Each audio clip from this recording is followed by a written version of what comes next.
bewaren en niet te applaudisseren, zowel tijdens als na de plechtigheid. Dank u.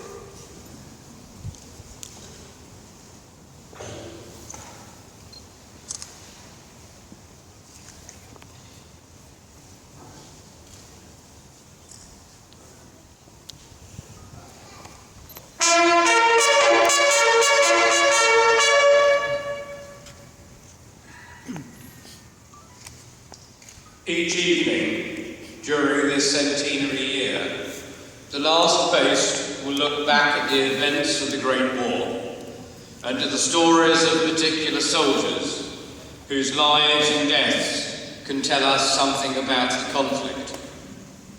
Tonight, we remember Captain and Adjutant Alfred Edwin Claude Toke Duna, who died on the 30th of October 1914 while serving with the 1st Battalion Royal Welsh Fusiliers. Claude was the 3rd son of Colonel William Duna and lived in Ditton Place, Maidstone, Kent. He was educated at the King's School, Rochester, and at Tunbridge School. After attending Sandhurst, Claude was commissioned in 1911 and became a professional soldier. Claude left with the battalion for Zeebrugge in early October 1914 with the intention of assisting at Antwerp. But as the battalion disembarked, the city was being evacuated.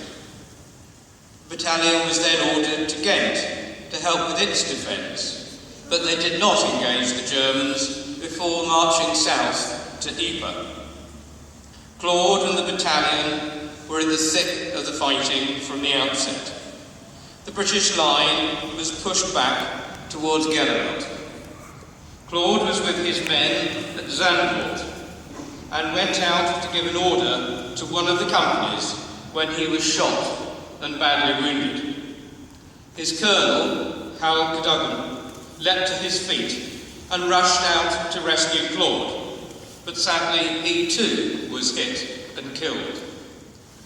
Finally, his batman, Private Alan Davis, went out to attempt to rescue the 2 officers, but under such heavy fire, it was a suicide mission.